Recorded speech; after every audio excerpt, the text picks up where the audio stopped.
Psychology field practice field விசிட்டுகளுக்கு போகல பிரதான இடம் ஜெயில் சிறைச்சாலைகளுக்கு போகிற நேரம் ஒருவரை மீட் பண்ண வேண்டி வந்துச்சு. அவர்கிட்டேருந்து சில விடயங்கள் நான் நோட் பண்ணி கொண்டிருக்கிற நேரம் அவர் உண்மையாகவே ஒரு 23 வயதுடைய ஒரு வாலிபர் அழுதார். அழுதுட்டு என்று சொன்ன விஷயம் என்னென்னா, சார், நான் என் வாழ்க்கையிலே ட்ரக்ஸ் யூஸ் பண்ணவன் இல்லை.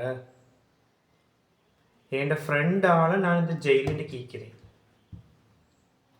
என் ஃப்ரெண்ட் ஒரு பெஸ்ட் ஃப்ரெண்டு நினச்சி கொண்டிருந்தேன். அவன் செஞ்ச ஒரு வேலை ஒன்றால் நான் மாட்டிப்பட்டேன். நான் மாட்டிப்பட்டு கடைசியில் இப்போ நான் என் ஜெயில் வாழ்க்கை அனுப்பிச்சு கொண்டிருக்கிறேன். நான் அவ்வளோ நம்பினேன் சார். என்னை நல்ல ஃப்ரெண்ட்ஸ் போல் இருந்தான். ஆனால் அவன் எனக்கு ட்ரக்ஸ் யூஸ் பண்ணுறவன்ட்டு தெரியும். இந்த இடம் தான் முக்கியமான பாயிண்ட். அவன் ட்ரக்ஸ் யூஸ் பண்ணுறேன்னு எனக்கு தெரியும். தெரிஞ்சாலும் அவன் எனக்கு எது இருந்தாலும் உதவி செய்வான், ஹெல்ப் பண்ணுவான், எனக்கு டக்குன்னு கூப்பிட்டா ஒரு பையன் கூப்பிட்டா வருவான், எல்லாம் செய்வான். ஆனால் கடைசியில் நான் அவனால் தான் இன்றைக்கு இந்த ஜெயில் இருக்கிறேன்னு சொல்லி அழுதார். எனக்கு இந்த நேரத்தில் திருக்குறள் ஞாபகம் வந்துச்சு. அன்பானவர்களே, நான் உண்மையாக திருவள்ளுவரை பார்த்து ஆச்சரியப்பட்டிருக்கிறேன். எனக்கு மிக பிடித்த நூலில் மிக முக்கியமான நூல் திருக்குறள். நீங்கள் இங்கே பார்த்தாலும் விளங்கும். நான் அந்த ரெக்லையே வச்சிருக்கிறேன். வேங்க தான் திருக்குறள் எனக்கு அப்படி பிடிக்கும். திருவள்ளுவர் 4:3, 4 அடி மேல் கீழடி 3. இதில் முழு உலகத்தையுமே சுருக்கிட்டார். முழு உலகத்தையும். இந்த திருக்குறள் மாதிரி ஒரு நூல் மேகதா ஒரு 2 அடி மேல் 4 கீழ் 3, முழு உலகமும் மனிதண்ட முழு வாழ்க்கையுமே கொண்டு வச்சிருக்காரு. எவ்வளோ பெரிய டேலண்ட்! பிரமிப்பு. திருக்குறள் இன்றைக்கு வரைக்கும் பிரமிப்பு. திருவள்ளுவர் இன்றைக்கு வரைக்கும் எனக்கு பிரமிப்பு தான். எனக்கு திருக்குறள் ஞாபகம் வந்துச்சு. அதை சொன்னாலே பெரிய ஒரு கவுன்சிலிங் தான். நான் சொல்கிறேன், இந்த ஃப்ரெண்ட்ஸை நம்பி பாலா போயிட்டு ஜெயிலுக்கு போகிறீங்களே, ஃப்ரெண்ட்ஸ் சொல்கிற அவன் ட்ரக்ஸ் யூஸ் பண்ணுறான், சிகரெட் குடிக்கிறான், சாராயம் குடிக்கிறான் தெரிஞ்சாலும் அவன் கெட்ட பொடியண்டா, அவன் உனக்கு நல்ல மில்லை, உனக்கு ஃப்ரெண்ட்ஷிப்புக்கு நல்ல மில்லாலும் சும்மரிங்கோ, அவன் எனக்குண்டாண்டு ஓடி வருவான், எனக்குன்னு என்ன மாதிரி செய்வான், அவன் தான் என்னோட லைஃப் வேங்கது அப்படின்ட்டு வாய் அடிக்கிற பொடியமாக அரைக்கிறாங்க. சரி, உமா அப்படி வாய் அடிக்கிற பொடியமாக அரைக்கிறாங்க. இதுக்கு கவுன்சிலிங் நான் சொல்லவே தேவையில்லை. திருவள்ளுவர் எத்தனையோ 1000 வருடங்களுக்கு முந்தி சொல்லிட்டார். வேற கையெழுக்கி திருக்குறள் இருக்குது. அந்த திருக்குறளை வாசிட்டு விளக்கம் சொல்கிறேன். வேங்க தான் பருகுவார் போலினும் பண்பிலார் கேண்மை பெருகலி குன்றல் இனிது. திருப்பியும் சொல்கிறேன். பருகுவார் போலினும் பண்பிலார் கேண்மை பெருகலி குன்றல் இனிது. என்ன சொல்றாரு தெரியுமா? நல்ல பாசம் காட்டுற ஒரு ஃப்ரெண்ட்ஷிப், நல்ல பாசம் காட்டுறான், நல்ல கேர் பண்ணுறான் வேங்கதா, அப்படிப்பட்ட ஒரு ஃப்ரெண்ட்ஷிப். ஆனால் அந்த பாசம் காட்டுறவன் நடத்த மோசம். ட்ரக்ஸ் யூஸ் பண்ணுறான், பொம்பளை விஷயத்தில் மோசம், கட்டுப்படுறது இல்லை, அவனை நடத்த மோசம். ஆனால் ஃப்ரெண்ட்ஸ்ன்றா அப்படி இருப்பான். இப்படிப்பட்ட ஃப்ரெண்ட்ஷிப், இப்படிப்பட்ட நட்பு வளராம இல்லாம போறதுதான் நல்லன்னு சொன்னார் திருவள்ளுவர்.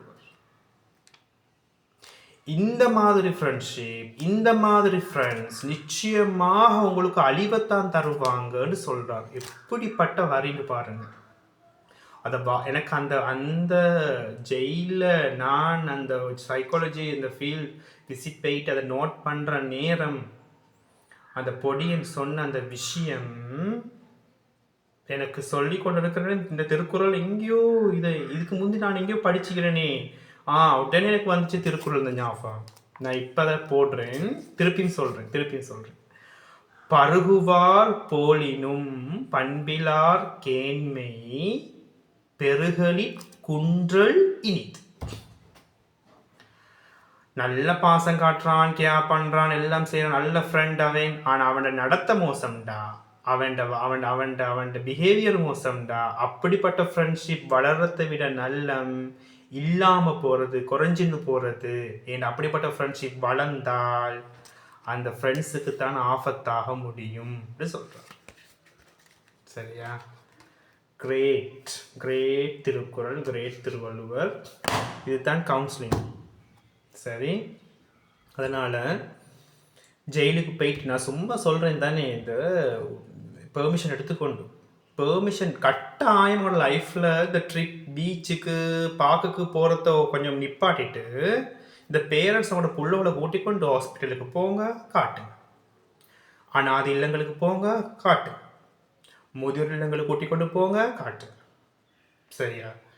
உங்களோட பிள்ளைகளை ஒரு டைமுக்கு பெர்மிஷன் எடுத்தாலும் பரவாயில்ல, வேணதா பெர்மிஷன் எடுத்தாலும் இப்போ இந்த போகம்பரை கெண்டி போகம்பரை கொஞ்சம் காலமாக மக்கள்கிட்ட பார்வைக்கு விட்டு இருந்தாங்க. போயிட்டு காட்டுங்க, அவட கூடெல்லாம் எப்படி இது, எவ்வளோ கஷ்டப்படுவாங்க இதில் இருந்தால். வேங்க டாய்லெட் வசதி ஒழுங்கு இல்லை, இப்படி இருக்குது.